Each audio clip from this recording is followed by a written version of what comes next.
Ladies and gentlemen, welcome back to Amateur Repair Time.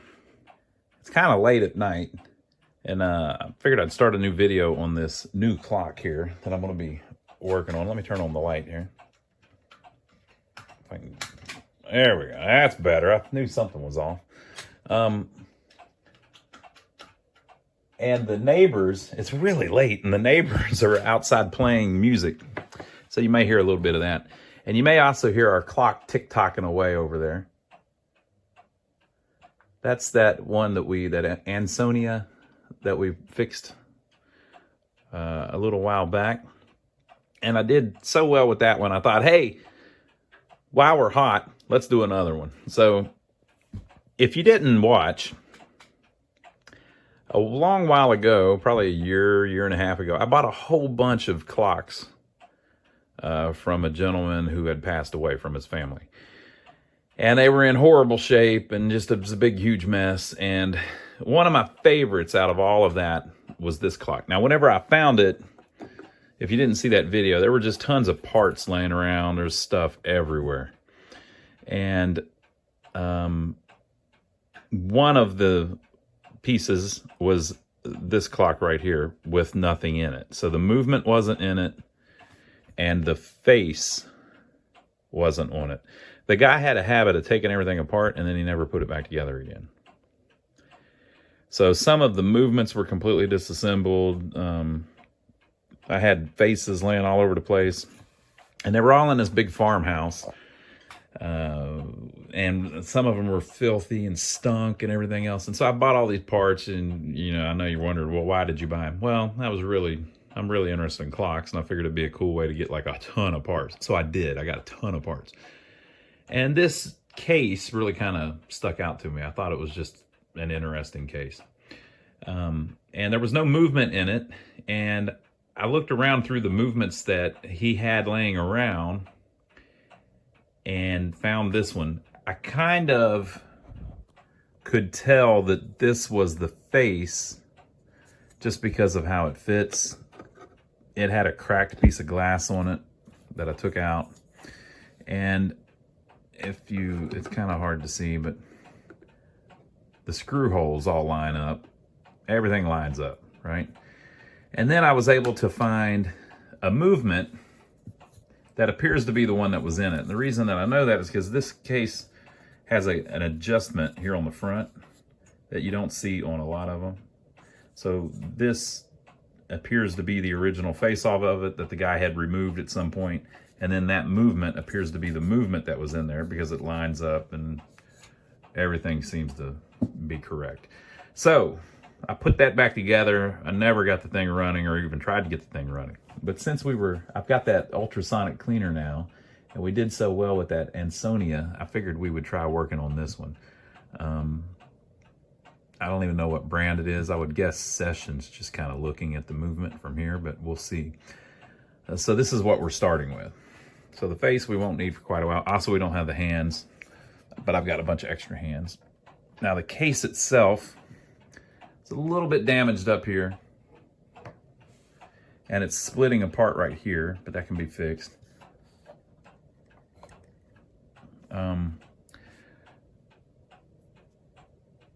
You know what? I think the movement was mounted to this back door, but the back door was not mounted to the cabinet, now that I remember. Let me show you a picture of what I started with. I'm going to show you a couple pictures that I took. One picture that I took at the gentleman's house.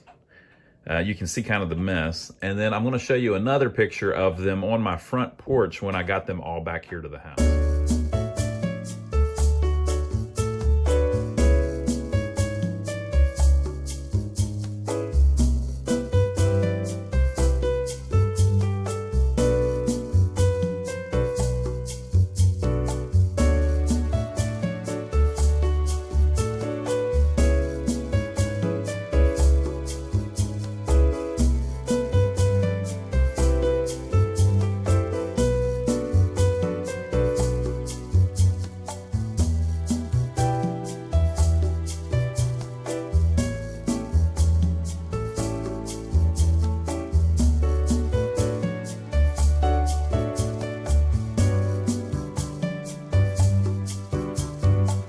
Okay, so you may not have been able to tell from the pictures, but I figured out after cleaning them and putting stuff together that this back clearly originally attached to this case. So the guy had taken it apart and took the board out, but had left the movement mounted to the board. And then I found the face with the broken glass on it that I've thrown away somewhere in that stash too. And I've been trying to piece the clocks back together. This was one of the most obvious ones where you could kind of tell since it was still in 3 big pieces, right? So I think the first thing we need to do is take this panel back off so we can get back down to the movement, and then disassemble the movement and clean it and put it back together and see if we can get the thing working. And hopefully we don't have a lot of bushing problems. On that previous one that you can hear tick-tocking so loudly and so strongly in the back, the bushings, none of them were, some have been replaced already, and none of them were really bad to the point where, or at least in my estimation, where I had to attempt to replace them. This is amateur repair time, so I don't know what I'm doing, right? So bushings are coming, but I need to rebuild a few more movements first to make sure that I can handle the cleaning and the reassembly and all of that stuff. So that's what we're going to do. So I would love to get this old clock to work. Cosmetically, I'm not too worried about that. Of course, we'll dust it off and everything, but I would love to get the thing back together and up and running, and just piece all of the parts back together and finish it up where I can put it on the shelf and say, hey, look at that. Look what we did. Okay, so I'm going to take the back door off, take these screws loose, and we'll go from there. All right, so it only had 3 screws in it. I don't know if that was all I could find or if that's what was in this case or what. I can't remember how I came about putting it back together. And I'm trying to figure out what's going on here. If you look up here, there are these little blocks, and you can see how the stain was kind of wiped on really quick. Now, this is, by the way, if you don't know about these clocks, I don't know much about them, but this is a really old clock. So this is probably 130 years old in this case. All right, so this was done a long time ago. Very quickly and cheaply even, believe it or not, in a factory in America somewhere. So if you look, the stain didn't get under the blocks, of course, because the blocks were there, you know, getting stained themselves. And there's no stain here because they just quickly wiped it on, right? So up here, there's some kind of block missing, it appears. So maybe that helped hold the thing together. Down here, it looks like there might be something missing too. Maybe. Oh, that one's striking. This one's missing too. Get it? Two. So I guess there was something there. There's no nails that have popped loose or anything. I think that was just all held together with glue. So we could easily put it back together and re-glue it, and I could clamp it. So I think that's what we're going to end up doing. I could put a little brad in the side of it or something, but it didn't originally have that. And you'll see it a little bit from the side. So I think I'll just try gluing it. And if I had that support, that'd be better, but it's kind of a complex angle there if you think about it. All right, so other than that, the cabinet seems to be in decent shape to me. So we'll stage it up here so we got something to look at while we're working on the movement. And here is the movement. Look at this huge brass gong. That's misadjusted.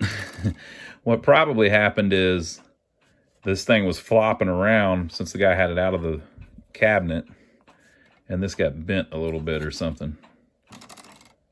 That should be striking something. Maybe it goes over here. Oh, there we go.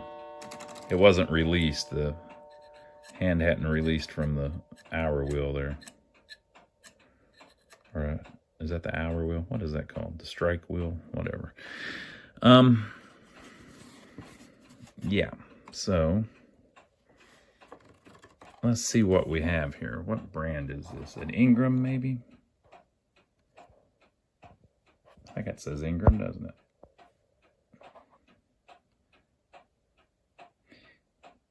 Ingraham Company. Patent, October 1878. And then there's another one, a little newer. November 11th, 1879. Oh, that one was 72.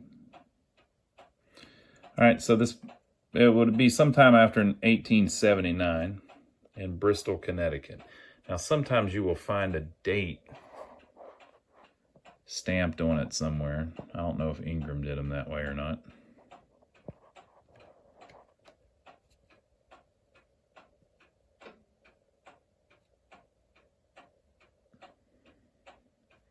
I don't see it anywhere. Maybe whenever we take it apart to clean it, it'll become more evident.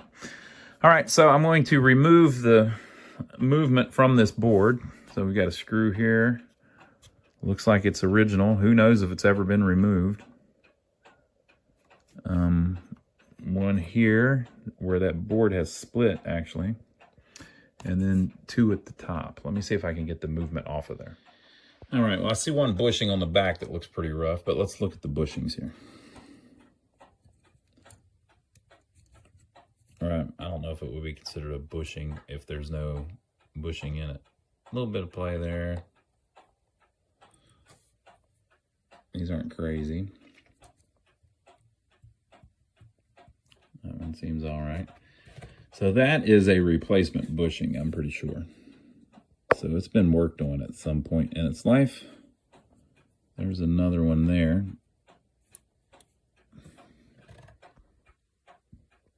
And I don't know if that's a replacement or not. It could be that on this thing they installed a bushing at the factory on the escape wheel here.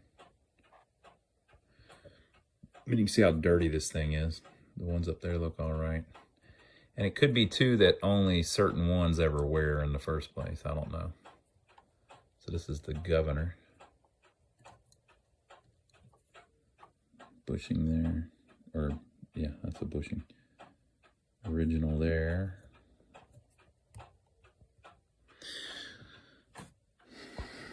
All right, on the back, there was a kind of scary one. And again, I don't know that I'm capable of replacing a bushing yet, so we may just roll with it, folks. So that looks fine.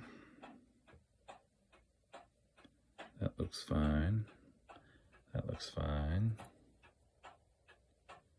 That one's certainly fine. That one's fine. And then we get up here to this.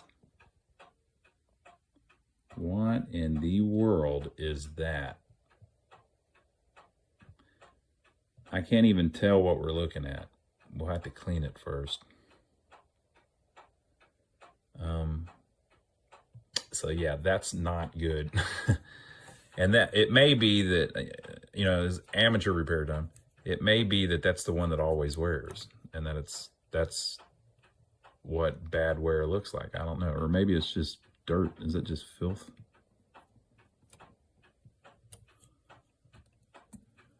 I think that's where it's actually...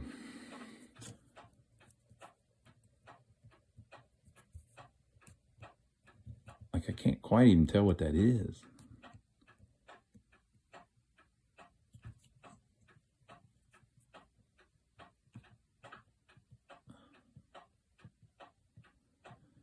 So that's a little too much wear. That needs a bushing.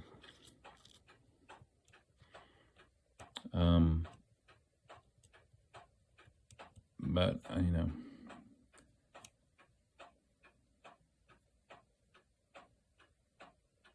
all the other ones look fine.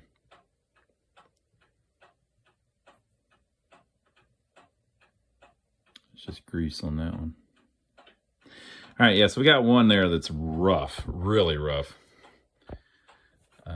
I don't think I have the ability to replace that, but we'll look at it and see if we can figure it out.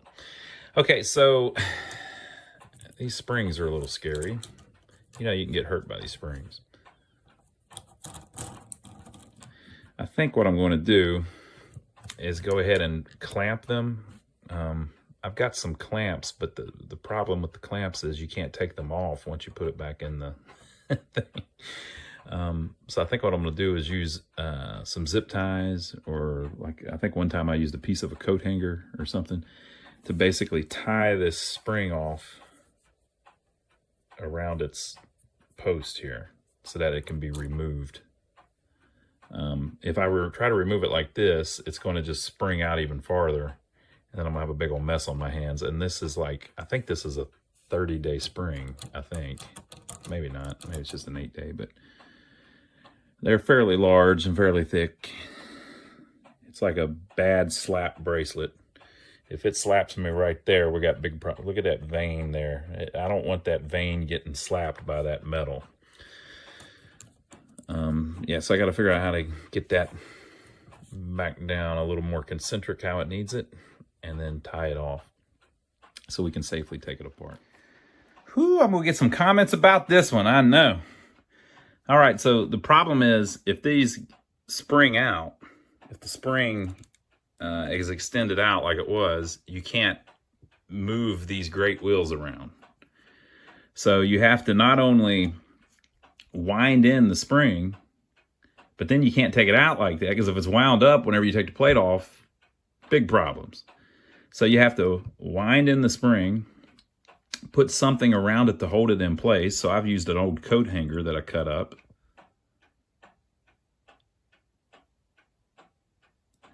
And then once you've got it wound up and you've got that wrapped around it, you need to unwind it and let the pressure back off of it so that it's unwound, but at the same time contained by the whatever you're using around it. Like in my instance, the wire from the coat hanger. They make little clamps you can put on them, but the problem I have is you can't take them back off once they're on there. Maybe you're supposed to just leave them. I don't know. Like I said, it's amateur repair time, folks. But I have a decent understanding of how it works. Okay, so I'm ready to disassemble it. The next thing that I'm going to have to do is take off these pins that are holding the post, you know, they're through the hole in the post, so that I can take the top plate off. All right, so I got all of the little pins out. These things are, they're just, I don't even know what they are. It's like, I guess they're little nails, because they're tapered. So everything, so there was one here, here, and here. So this top plate is loose now, but we got to be careful. Got to be careful about this. I think we're good. I think everything's cool. To the best of my knowledge, everything's good. So we'll see what happens.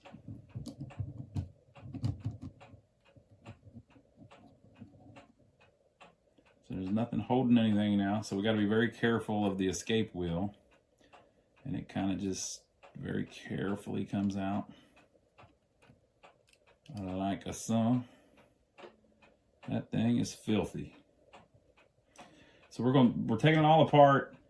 I am not great at cleaning anything. I never have been. On the pinball machines, I'm not great at it either. But with that ultrasonic cleaner, makes things a lot easier for me. Now you may be wondering, why am I just pulling them loose willy-nilly? Well, it's because I'm filming a video with my hand in the way, showing how they go back. And I kind of know how they go back. This is a little bit different setup than that Ansonia. It's a little more complex, actually. Ansonia, I guess they were able to do it with one or two less pieces. So they just sit in all of the little pivots. Maybe we'll leave that one till when we get the great wheels out. So these are the great wheels. So this is the time one. And I'm going to kind of hold it just in case it tries to spring it or be sprung. All right, so it's fine. So it's still attached in the middle. And it's held so that we can easily handle it.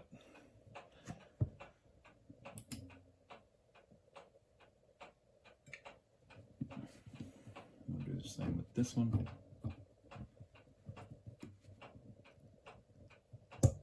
Now, just holding it like this, you actually would be strong enough to hold this with your hand if it did come loose, but it would not be good.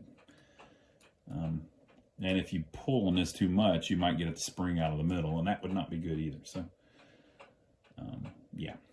So the way I let it down was I took the spring retainer off of the little,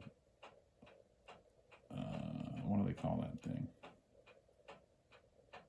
Can't remember what they call that, but it allowed it to just move out of the way, and then you can unwind it. Very easily done. Okay, so there are the two plates.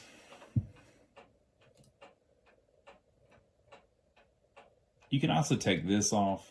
I think I'm just going to leave it though. I messed with one before.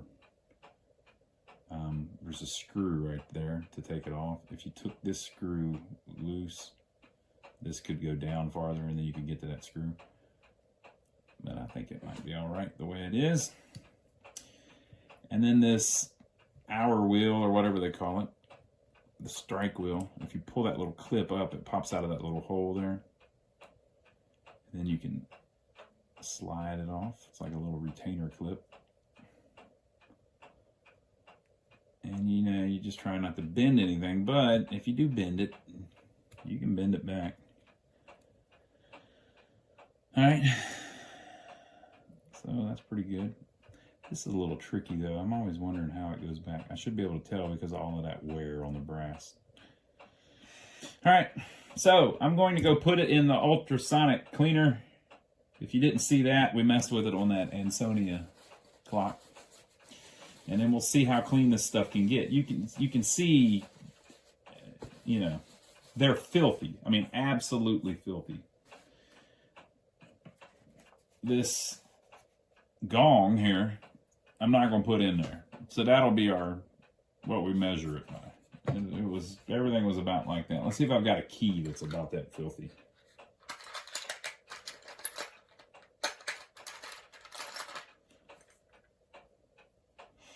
Is that a good representation? No, that's too dark, isn't it? I don't want to leave anything out and not get it clean. That's a pretty good one there. So this is I think this is like a wind-up key from the back of a alarm clock, right? And it's a very similar patina. So we'll see if this gets better. I won't do this, and we'll be able to compare that to some of the ones after we get it back out of the ultrasonic. All right, so I'm gonna go drop those in, and then we'll see how they turn out. Well, boy, that stuff really cleans up well. It's just incredible, really.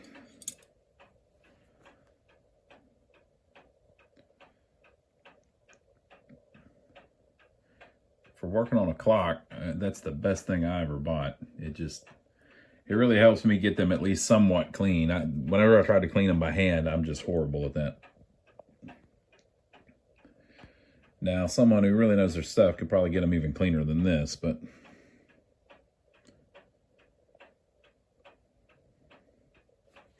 so I have decided, I think we're going to try to put a bushing in that one bad bushing, because I mean, it's really rough. So I believe it's this one. It's hard to even tell what they're doing. I think what they were doing was beating on the brass there, trying to get it to slide down and take up some of the slack. I don't even know if they were doing it in the direction of the wear. Now you can see over here, that's the other side. And I guess from the factory, it had a bushing in it, or someone has placed a bushing in it. That's like an oil sink there, I guess. So it's just that one. So this is the back side of it. Man, it's got quite a bit of wear. But what is all this? it appears that they, sometimes I've seen, it looks like maybe they try to cut the brass and then hit it, and it pushes it down or something. I guess that's what they're doing. I don't know. It may be that's a really high-end way to fix something. I don't know. I would think it's not, but it could be.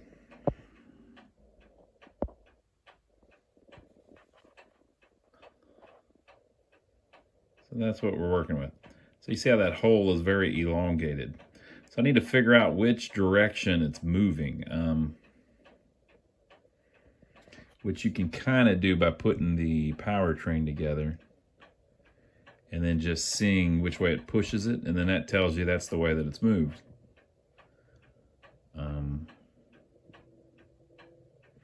When I first looked at it, I thought this was a hole too, but it's not. It's where they've been beating on it. I'm just crazy. So I'm going to try to hand ream that hole out if I can figure out which side it needs to go on. I'm going to try to ream that out with a little hand reamer and then beat a bushing into it. There's probably other ones that need it too, but that one's certainly the worst, and it's on the time side. You can see if you're looking at the back of this plate, it didn't get it completely shiny. You can also see though that there's not like crazy wear, except for that one. Maybe that's the one that just really wears on this particular type of movement. Okay, so let me see if I can figure out which way it's pushing it. Is it pushing it that way, or is it pushing it that way? So if it's pushing it that way, that means that all of the wear is on that side. If it's pushing it that way, that means all the wear is on this side. Okay, I've temporarily put the great wheel, the second wheel, the third wheel, and the fourth wheel, or whatever they're called. I guess that's right. The first four wheels and then the escapement wheel back in place, and I'm just holding the frame together with my hand, okay? And then I wound it up just a little bit, and if you look, under pressure, I couldn't resist.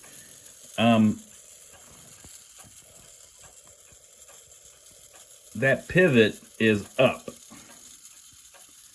So yeah, where they've been beating on it was where they were trying to beat it back down. I hope you can see that. Am I right in the shadow? So see how it's up? So under the pressure of the train, that pivot has moved up. So the center of that new bushing we want to be down. See how it's jumping around and stuff? Now these don't have to be perfect. These American movements can have all kinds of slop in them apparently, but that's pretty excessive.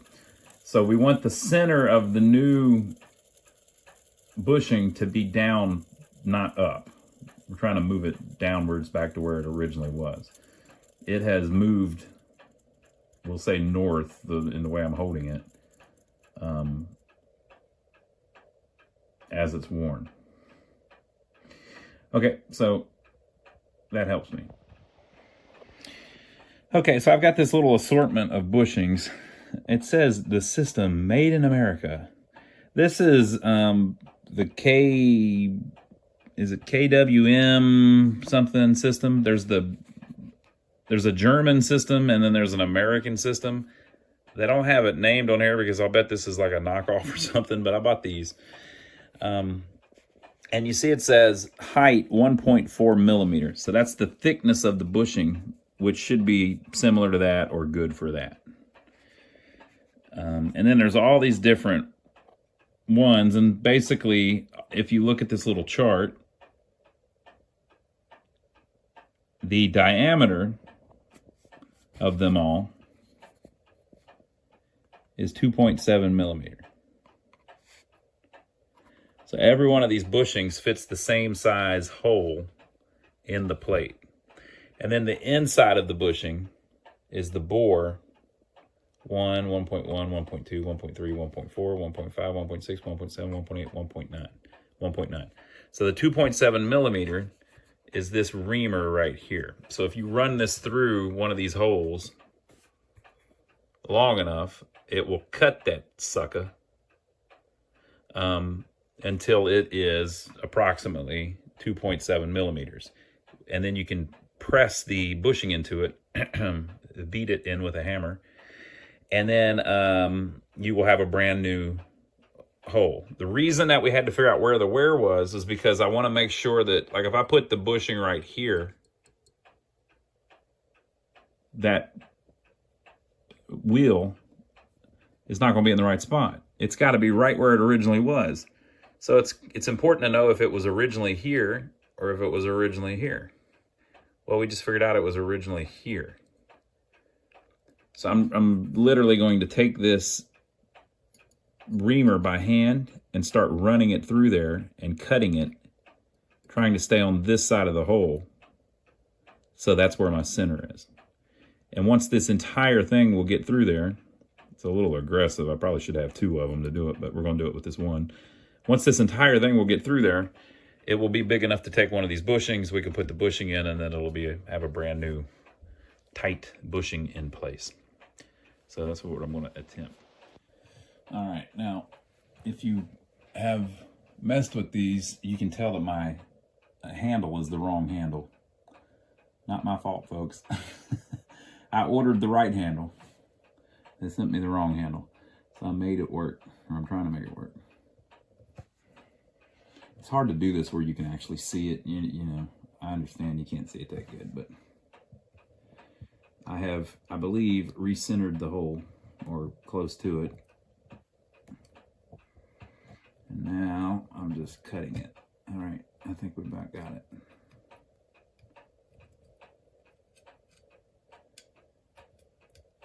Yes, and I tried to keep it as perpendicular as I could.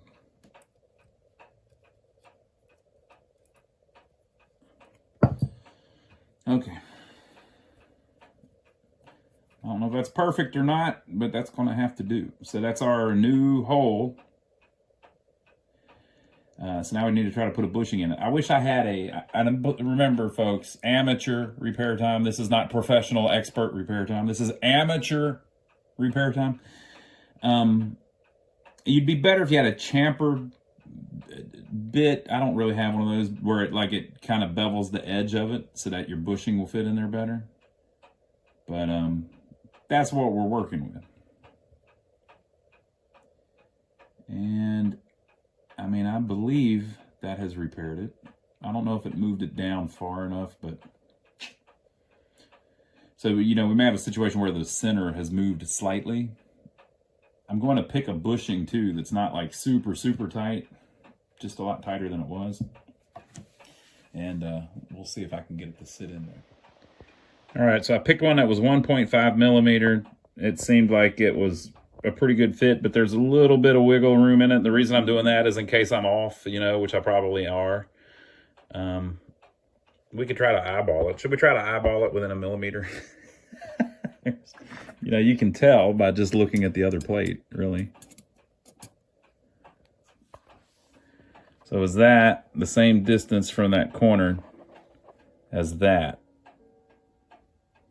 If you take into account, it's about to chime. Okay, yeah. If you take, we're almost at midnight. If you take into account the oil well on that, I think we're pretty close. I mean, it might be a little off, but okay, yeah. So I just pressed it down in there with my hand, and then I tapped it a little bit with the end of the reamer. So now I'm going to put something under it so I can really kind of get on it and try to set it down in there where it sits all the way into the center of the plate where it needs to be. All right, so it was able to seat really easy. It was not hard at all. So we now have a 1.5 millimeter hole in there.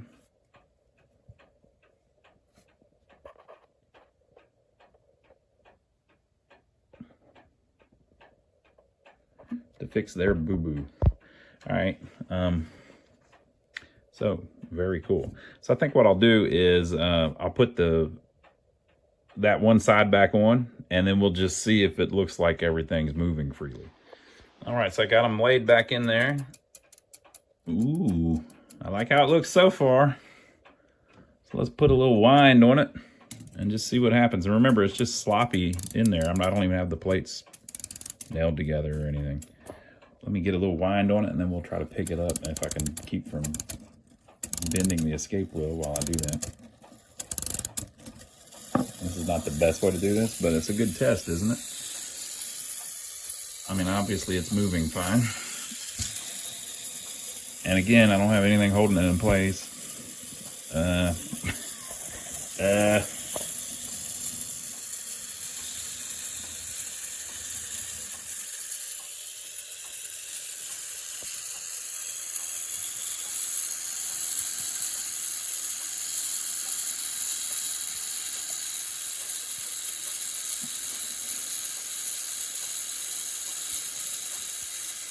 It likes that, doesn't it? It's happy as hell to have that new bushing in there.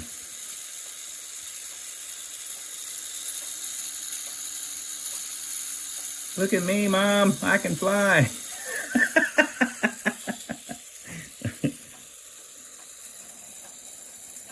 All right, folks. So I think that'll do it for this time. Next time, we'll put it all back together and then oil it and see if we can get it back in the cabinet. We still have to find some hands for it and all of that, but I'm really encouraged by that. The going train seems to be working great. So that's better than I thought it would be, actually. I think I did pretty well there. I'm quite happy with that. The thing wanted to cooperate. So hopefully that bushing will serve it for quite a while. You know, this thing is 130 years old or something like that. And, you know, it had to wait 130 years for me to fix that bushing. I'm not going to be here in another 130 years, folks. At best, I'm going to make it another 120. So, you know, if the thing screws up in the next 100 years and they bring it to me, I'll probably fix it for it again. So, all right, folks, so there you go. Hope you enjoyed it. Leave a comment down below. Let me know what you think. And we'll be back next week where we'll put it back together the rest of the way and get a nice little TikToker out of it, hopefully. I'm just amazed at how clean, though, that ultrasonic cleaner gets everything. Incredible. All right, so there you are. I hope you enjoyed it. Leave your comments. Let me know what I did right, what I did wrong, and we will see you on the next video. If you like these clock repair videos, here's another one you can check out. Amateur clock repair videos. See you next time.